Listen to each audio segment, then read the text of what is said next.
નમસ્કાર મિત્રો, સ્વાગત છે તમારું અમારી ચેનલ ગુજરાત ન્યૂઝમાં। આજના તાજા અને સૌથી મોટા સમાચાર જોઈએ તો કમોસમી વરસાદથી પાક નુકસાનીનો સર્વે પૂર્ણ। રાજ્યમાં 13/5/2024 થી 18/5/2024 દરમિયાન થયેલા કમોસમી વરસાદને કારણે સુરત, નર્મદા અને વલસાડ જિલ્લામાં તેમજ મધ્ય ગુજરાત, ઉત્તર ગુજરાતમાં ખેતી અને બાગાયતી પાકોને થયેલા નુકસાન અંતર્ગત વિસ્તારોમાં વિગતવાર સર્વે કરવાની કામગીરી હાથ ધરવામાં આવી હતી। આ સર્વે પૂર્ણ થયો છે અને તેનો વિગતવાર અહેવાલ કૃષિ વિભાગને સોંપવામાં આવ્યો છે। કૃષિ વિભાગના સર્વે પ્રમાણે રાજ્યમાં અંદાજિત 16,177 હેક્ટર વિસ્તાર કમોસમી વરસાદને કારણે અસરગ્રસ્ત થયો છે। ગુજરાતના 7 જિલ્લાના 10,943 ખેડૂતોને કમોસમી વરસાદથી નુકસાન થયું છે। અંદાજે 27.50 કરોડથી વધુની સહાય ખેડૂતોને આગામી સમયમાં સરકાર દ્વારા SDRF ના નિયમો હેઠળ ચૂકવવાની કાર્યવાહી હાથ ધરવામાં આવશે। સમાચારમાં આગળ જોઈએ તો SDRFના સહાયના ધોરણો: બિન પિયત પાકોને 8,500 પ્રતિ હેક્ટર સહાય, પિયત ખેતી પાકોને 17,000 પ્રતિ હેક્ટર સહાય, વર્ષાયુ બાગાયતી પાકોને 17,000 પ્રતિ હેક્ટર સહાય, ભૂવર્ષાયુ બાગાયતી પાકોને પ્રતિ હેક્ટર 22,500 પ્રતિ હેક્ટર સહાય, 16,177 હેક્ટર વિસ્તારમાં 10,943 ખેડૂતોને માવઠાની અસર। કમોસમી વરસાદ બાદ કૃષિ વિભાગ દ્વારા કરવામાં આવેલા સર્વે પ્રમાણે ઉત્તર ગુજરાતમાં સાબરકાંઠા, મહેસાણા, અરવલ્લી તેમજ મધ્ય ગુજરાતના ખેડા જિલ્લામાં પાકોને નુકસાન થયું છે। કૃષિ વિભાગના સર્વે પ્રમાણે અંદાજિત 16,177 હેક્ટર વિસ્તારમાં તેમજ કુલ 10,943 ખેડૂતો કમોસમી વરસાદના કારણે અસરગ્રસ્ત થયા હતા। આમ પ્રાથમિક અંદાજ મુજબ SDRFના અંદાજિત સહાય રકમ 27.50 કરોડ રૂપિયા થાય છે। જો કે હજુ દક્ષિણ ગુજરાતમાં અંદાજિત સહાયની રકમ કેટલી થાય છે એ ગણતરી કરવામાં આવી રહી છે।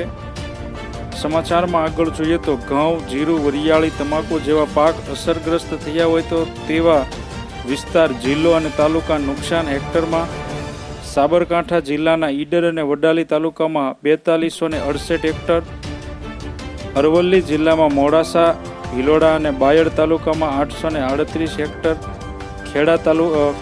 ખેડા જિલ્લાના કપડવંજ તાલુકામાં 1479 હેક્ટર, મહેસાણા જિલ્લાના મહેસાણા, વિજાપુર, કડી, બેચરાજી, ખેરાલુ, વડનગર અને વિસનગર તાલુકામાં કુલ 9,591 હેક્ટર વિસ્તાર વરસાદથી અસરગ્રસ્ત થયો છે। સમાચારમાં આગળ જોઈએ તો વલસાડ જિલ્લામાં કેરીના પાકને સૌથી વધુ નુકસાન: વલસાડ જિલ્લામાં કમોસમી વરસાદથી કુલ અસરગ્રસ્ત વિસ્તારમાં 73.31 હેક્ટરનો સમાવેશ થાય છે। વલસાડ જિલ્લાના 6 સર્વે ટીમ દ્વારા સર્વેની કામગીરી હાથ ધરવામાં આવી હતી। પાક નુકસાની સર્વેમાં કુલ 12 ગામોને 33%થી વધારે નુકસાન હોય તેવો 45.3 હેક્ટર વિસ્તાર નોંધાયો છે, જેમાં ખાસ કરીને કેરીના પાકને મોટું નુકસાન પહોંચ્યું છે। ભરૂચ, નવસારી, ડાંગ જિલ્લામાં બાગાયતી પાકોમાં અસરગ્રસ્ત વિસ્તારોમાં જિલ્લા વહીવટી તંત્ર તરફથી વિગતવાર સર્વે કરવામાં આવતા 33%થી વધુ નુકસાનગ્રસ્ત વિસ્તાર નોંધાયો નથી। સમાચારમાં આગળ જોઈએ તો સુરત જિલ્લામાં 33%થી વધુ નુકસાન: સુરત જિલ્લાના કુલ અસરગ્રસ્ત વિસ્તારમાં 5,887.40 હેક્ટર છે, જેમાં 5,767.40 હેક્ટર વિસ્તારમાં સર્વેની કામગીરી પૂર્ણ કરવામાં આવી છે।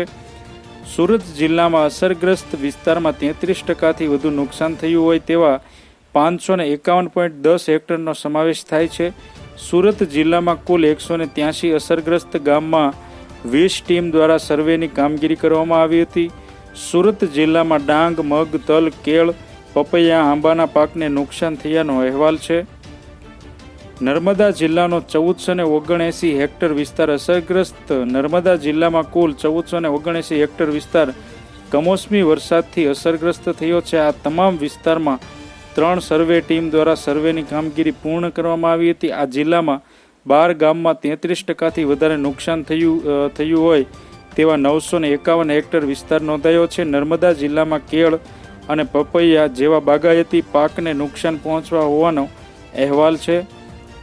સમાચારમાં આગળ જોઈએ તો રાજ્યમાં 11.49 લાખ હેક્ટરમાં ઉનાળા પાકનું વાવેતર હતું. ઉલ્લેખનીય છે કે રાજ્યમાં કુલ 11.49 લાખ હેક્ટર વિસ્તારમાં ઉનાળુ પાકોનું વાવેતર કરવામાં આવ્યું છે, જે પૈકી 22 જિલ્લામાં 8.38 લાખ હેક્ટર વિસ્તારમાં ઉનાળુ ખેતી પાકોનું વાવેતર થયું હતું.